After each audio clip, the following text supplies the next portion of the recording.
Não vou dizer que tem que ser assim porque assim o é. Eu vou chegando ao meu ponto de assimilação, de compreensão, para compreender, para assimilar a mensagem, que agora nós estamos nesse ponto de compreensão, mas que está muito além. No futuro a gente vai olhar para trás e ver quão infantis nós éramos na nossa interpretação daquilo que nos foi legado pelos profetas, que obviamente estavam sendo auxiliados, influenciados pelos prepostos do Cristo e pelo próprio Cristo. Então, é algo assim extraordinário, porque é uma informação para gerar na consciência que está sendo impulsionada pelo sentimento, o temor nesse processo aqui. O temor a um ser superior, a Deus.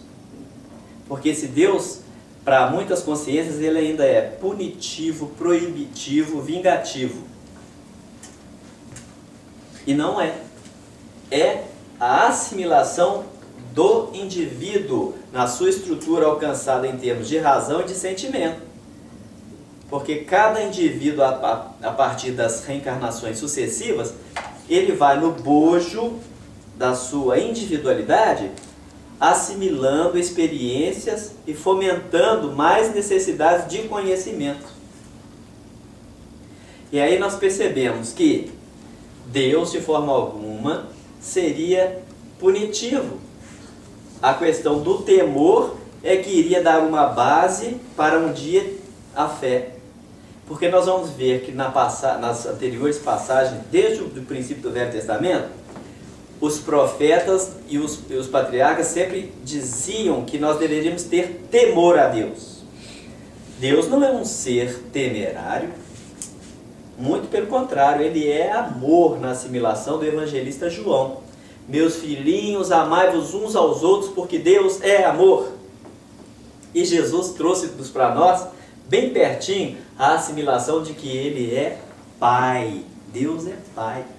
Então não é para ter temor. Essa tendência nossa que a gente tem dessa culpabilidade, né? Vem de um temor, não é? É o temor, mas que ele é a formatação de uma base. Hoje, por exemplo, a gente já está transformando o temor em fé.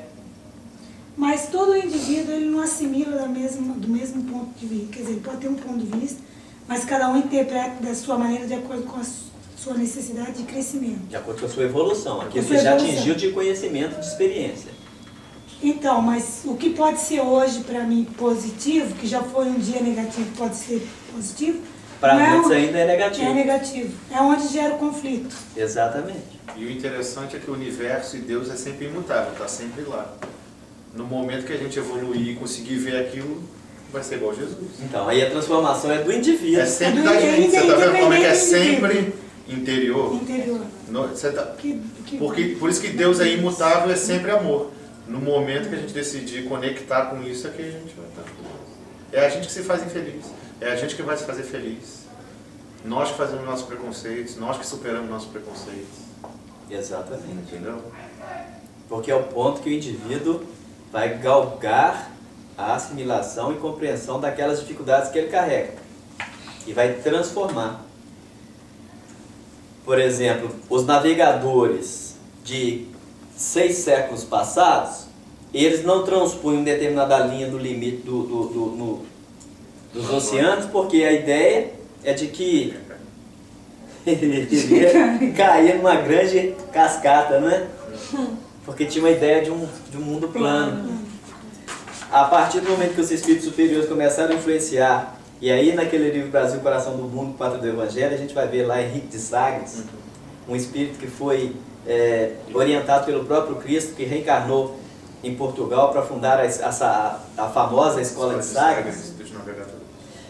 E ele vai destemidamente singrar os mares e todos os seus descendentes, todos aqueles que estão associados àquela influência. E aí o que acontece?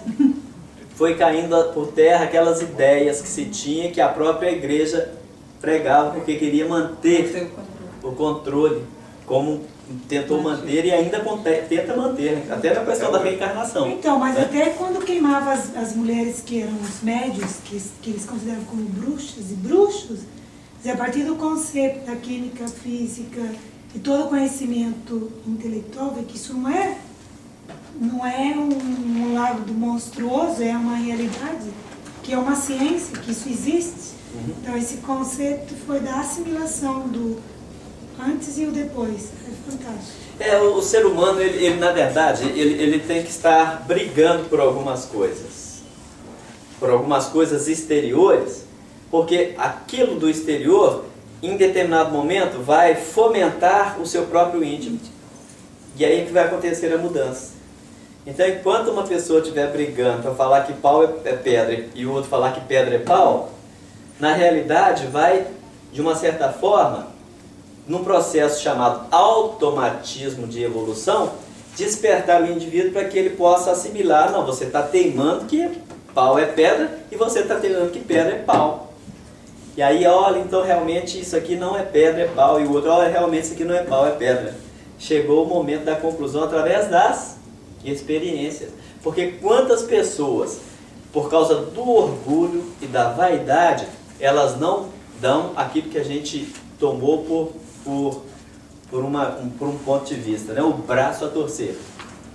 Então eu vou bater o pé enquanto eu puder, para dizer que não. Justamente por quê? Porque eu sou orgulhoso, eu sou vaidoso, e aí os meus conceitos têm que ser preservados. Mas chega um determinado momento que não tem como. Você não tem nem o piso para bater os pés. Como eu te falo, mesmo você estando certo, você quer estar certo ou você quer viver em paz? Porque muita coisa você vê até muito nos livros espíritos, os espíritos mais evoluídos, mesmo estando certo, às vezes eles não entram justamente nessa briga, no conflito. Por quê? Porque eles falam que a verdade, no fundo, sempre vai se impor. Então o espírito, como eles têm uma noção de tempo diferente, não é essa coisa, eu vou converter você agora, eu tenho que te salvar agora, você tem que saber a verdade agora, eles deixam. Aí é aquela velha história, né? A vida ensina, né? Aí vai chegar um momento em que o espírito vai ver, realmente, o pau era pau, né? Bom, agora uma coisa interessante, pedra. na assimilação ainda da passagem. Tem uma tendência mesmo a brigar, né? Você pensando nisso, né? De querer impor e de falar, não, mas é a verdade. Mesmo estando certo. A diferença de querer ensinar de os ensinar outros. e de conversar. Não precisa, ensinar pra né? ninguém, a vida ensina. Mas é estranho porque às vezes você acha assim, mas será que então você não está se calando com o bem? Eu fico assim também. É uma questão Deixa que de você ser fica. egoísta, Será que a gente você não não quer tinha. dar Não, mas será que conhecimento? não tinha que a gente também mostrar mais o bem? Mas eu acho que você de repente pode comunicar, mas não brigar. Na realidade, tudo que é imposto, ele gera conflito. Porque a doutrina espírita, por exemplo, ela não impõe nada a ninguém. O salutar é isso. Ela é uma doutrina de exposição. Então a maioria das pessoas, elas querem impor. Nós não podemos impor. Mas também tem muita gente que tem medo de Você tem que empurrar. Ou medo de sair daquele pensamento. Mas acho que a gente É porque a pessoa ainda está na gerência do temor. Do temor. Ainda não entrou na fé. A fé cega é uma fé que faz a pessoa ter medo, porque você desconhece. À medida em que nós vamos avançando e chegamos ao conhecimento espírita, onde Allan Kardec coloca lá no frontispício do Evangelho segundo o Espiritismo, fé inabalável só é aquela que pode encarar a razão frente a frente em todas as épocas da humanidade. Então a gente percebe que a fé acompanhando a ciência, porque a ciência tinha rompido com a religião, por causa das imposições do catolicismo, né?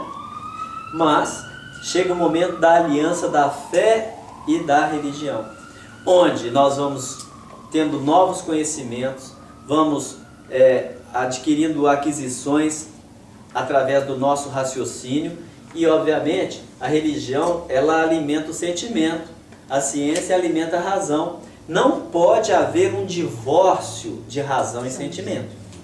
Aquele que fala, por exemplo, da indissolubilidade do casamento no Evangelho, foi um processo machista dizendo que a pessoa comeu a carne tem que roer os ossos, né? Não é esse o ditado? Como se um casamento fisicamente entre um homem e uma mulher tivesse que acontecer perpétuo, e não é assim.